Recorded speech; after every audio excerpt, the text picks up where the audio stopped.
Okay, check, 1, 2, 3. Let's just make sure we're on. We're good to go. All right, looks like we're live. Okay.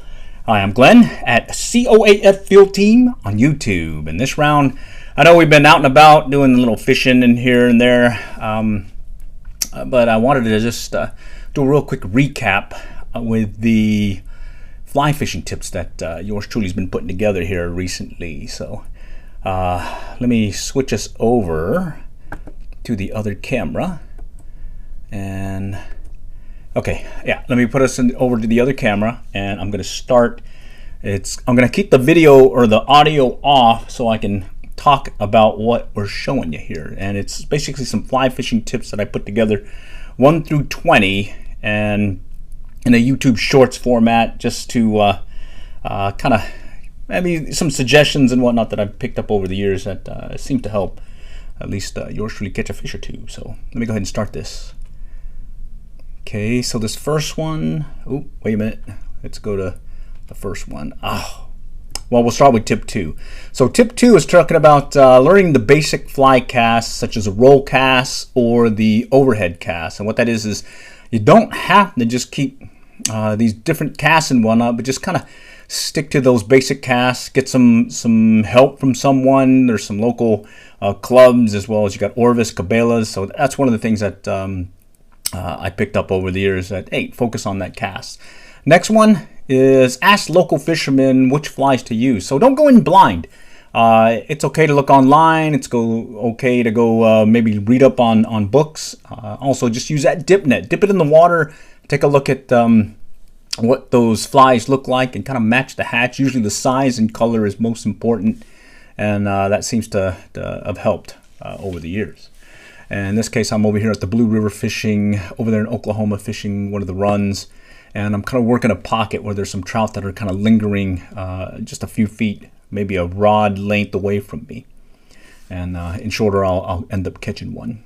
Okay, this next one is, it's attaching your tools, your scissors, pliers, and whatnot onto your vest, but also keeping it under so it doesn't get tangled. And here, I'm over here at Denison Dam catching a few stripers. And what I'll do is I'll tuck in those tools, because I'm using a switch rod, so that line will be flying everywhere. I don't have like a line holder to maintain that line control or line management. And so, yeah, you'll tend to hook up onto your tools and whatnot as they are attached to you. Okay, fly fishing tip 6. This is don't make too many false casts. So what's happening here is, we'll see a tendency when a beginner is learning to fly fish to just do these multiple casts, false casting, not really getting any additional distance. So what I suggest is try doing no false casts or a minimum of false casts, and you'll be surprised how far your line is already going with that initial back cast and forward cast. So hey, give it a try. Good. Let's see. Next one is, again, we're over here at Denison Dam. Oh, this is keeping a fishing journal. So I keep a fishing journal. I used to keep it in a book, and then I went to a blog style format.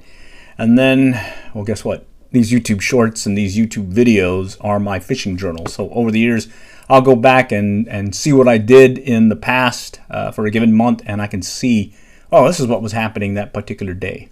Let's see this next one. Oh, this is still talking about the fishing journal. So yeah, keep that fishing journal. You'll be surprised some of the information that you can gloss over and pick up again before you go hit a particular area.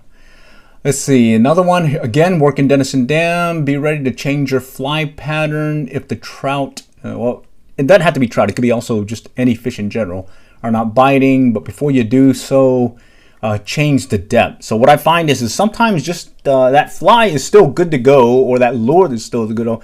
You just need to maybe go deeper or maybe go shallower and maybe get into that, well, where the fish are actually lurking. And most times in rivers, especially with trout, I've noticed they tend to be deeper. So I'll be fishing shallow, and next thing I know, I need to be fishing deeper.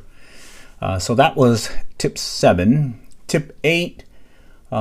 This looks like I'm on the Blue River again. Natural imitation. So yes, yeah, want to start with some naturals, see what's in the river and whatnot. but just in case, it's okay to have that little mop fly or squirmy worm and whatnot. So hey, start with naturals, get that imitation, but no one's going to be getting mad at you if you're catching them on mop flies. At least yours truly from the field team. Okay, let's see. This next one's going to be tip 9, I believe. Okay, tip 9, use a tapered leader and quality tippet. So over the years, I've used some cheap ones, I've used some expensive ones, and what I find is having a quality leader and tippet does make a difference, especially when you're casting some of those smaller flies with a delicate presentation. You want it to turn that fly over and present the fly as best you can so it doesn't spook the fish. So yes, go with some quality line, quality tippet. Let's see, I think the next one that's coming up is going to be tip 10. Okay, this one is I picked up from the Little Red Book of Fly Fishing, and it's talking about casting and line control and focusing on basically being able to fish or fly fish in a real world environment. And they said typically if you can cast 40 feet in 4 seconds, in this case keeping the line or the fly in your hand and casting to a let's say someone else is calling a particular spot to cast to, you'll find that you'll be able to sight cast and target some fish and improve your fishing ability.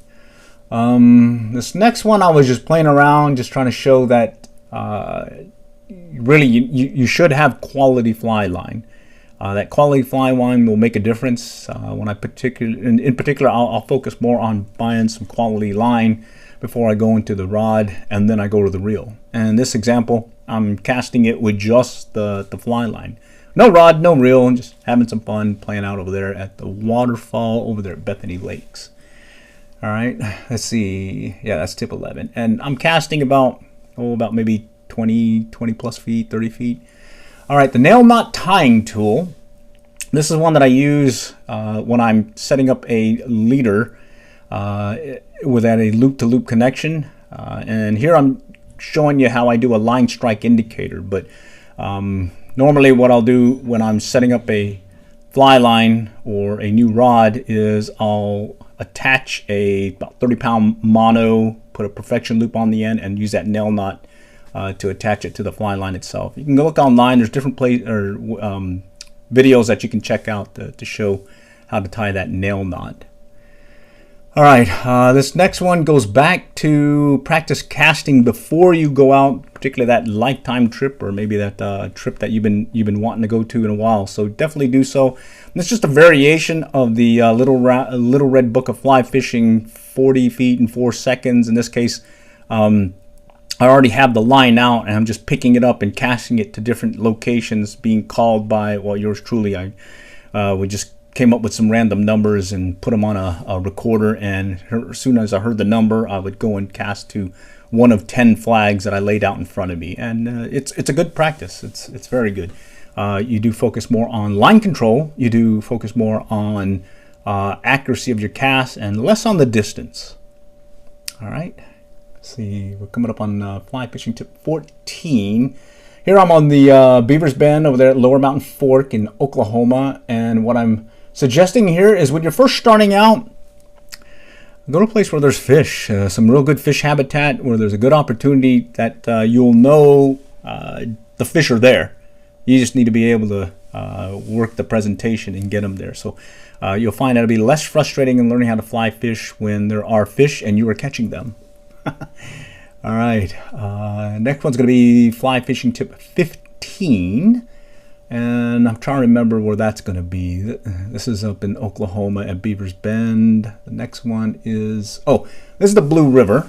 And this is one where I'm suggesting that you wear a wading belt. So when you're wading the river, maybe a lake, if you have waders on, especially chest waders, you definitely want to wear a snug belt, because if you step in the water, next thing you know, you may be taking a dunking, and having that belt will keep the water from filling in your legs and hampering you from getting out and hopefully getting warm again and dry. Here I'm just showing that I was working the Blue River area, and there was some trout basically at my feet in about a foot of water. And here, just again reiterating the safety first piece with using a wading staff or a wading stick. That's also a good one, especially on the blue. The rocks get really slippery. And here I'm just saying, if you can get a good wading staff or stick and whatnot, you should be good to go. I find that I was able to repurpose a walking stick. Just picked one up down the road over here at Academy in Plano. And what was also interesting was when I pulled the tip off it, there was a nice little metal point that looked just like one of the cleats on my waders. And ever since I have one of those as my wading staff or wading stick. I did have a wooden one. It broke on me and I took a dunking there. So if you do have a stick, make sure it doesn't break on you. All right, let's see. That was tip 16. Next one's going to be tip 17. Again, going back to when you're learning to fly fish a spot that has trout or fish. And in this case, this is suggesting you go to some smaller venues or smaller areas that carry some fish. In this case, this is Bethany Lake several years back when I was able to watch them stock the pond. And you can quickly see that, one, it's probably a good place to learn how to fly fish for trout at least, because they just stocked it and there's some trout in the pond, so you know there's some fish. In fact, I think there was like 1,700, 1,800 that they stocked that year. And so yeah, fly fishing tip 17: go fish small venues. In this case, this is the state of Texas winter trout stocking program. Let's see, tip 19: learn how to read the water and identify where the fish are likely to be hiding. Okay, so here with my fishing buddy, and I am fishing a deep pool over there at the Lower Mountain Fork before it got wiped out, or this is after it got wiped out by this big flood. And what's happened here is my buddy's over there taking a break, trying to, I guess, take a nap. Oh well. Anyways, there was some trout just by his feet, deep hole. They were lurking in there, and I kept working the fly, and I eventually got me a nice one. And here is just I took the GoPro camera, just dumped it in the water, and it's basically the wading stick length away. And look at all these trout just lurking right in this deep hole. There were a fair amount. There was some nice size ones. I ended up catching a 20-inch trout that round. And then finally, fly fishing tip 20. So you could do everything perfect. You had the right gear, the right equipment, the right fly. But if your presentation, it's all down to your presentation. If you're not giving that right, something's amiss. The fish may decide, well, maybe I'll have some great stuff, but that doesn't look right, so I don't feel like striking or biting that particular fly. So after this one, we're going to go back to tip 1. I skipped that one when I first started, but yeah, that was tip 20. Presentation trumps everything else. Do everything else right, and your presentation's still off, you're not going to get them. In this case, this is before the flood at Lower Mountain Fork, Beaver's Bend up in Oklahoma. You can see a lot of the vegetation, and I ended up getting my first brown trout there. Pretty cool. And then going back to, wait a minute, why is it saying fly fishing tip 19? Let's see, be patient and observant. Don't be okay. So what's happened here is things have changed. I was getting some bites and I needed to mix things up because something wasn't happening, and I ended up putting on a tandem rig, a near deer trailer, or actually the original to the near deer fly, which is a John Deere, and I did a tandem rig, got it deeper into the run, and after that I was able to hook up with the fish again. So just that little simple trailing fly made a difference, and I ended up limiting out that year. And that back then it was a limit of 6 that you could take in Oklahoma. Now it's 3. Alrighty. And then I'm hoping tip 1 shows up again. Yeah, here we go. Choose a quality fly line that matches your fly rod, preferably a weight forward one. So I do suggest a weight forward fly line when you're starting out. A level line, I started with a level line and I did okay, but yeah, it took me several years to see the light with a weight forward line. And then now I've gone to some shooting heads, the OPST commando head, as well as some switch rod gear that I have that definitely has a weighted weight forward capability, but much heavier, or much heavier than your normal weight forward fly line. And then now it's just going back through. There's a playlist that I have posted on the web or the YouTube channel. Real easy to find. COAF at or COAF Field Team. It's the initials for City of Allen Fishing, and we're the City of Allen Fishing Field Team. And then it's just going to go run through them again. That's tips 1 through 20. I did start another one that I call Fishing Thoughts. These are, again, not just fly fishing related, also just fishing in general. I started that series, and right now I'm just doing it every morning. I'll post it, but once I hit after 30 days, I think I'll shift to maybe once or twice a week to post those, because hey, maybe I'm inundating a lot of y'all with a lot of videos here lately, but hey, they're fun to put together. Okay, so all for now. I just wanted to talk about give you a quick update on the fly fishing tips and whatnot, and also I wanted to pull out the ATEM Mini Pro HDMI switcher piece here because hey, I bought it and I want to use it. I meant for it to be the out and about fishing series where I can take it out and about and show you different areas, but lately I just been tied up with a few things, specifically just work related, as well as well, taking the opportunity to do these quick trips nearby at the local pond and places that I see on the way to my commute for my day job. All right, all for now. Till next time, catch y'all later. Good luck and good fishing.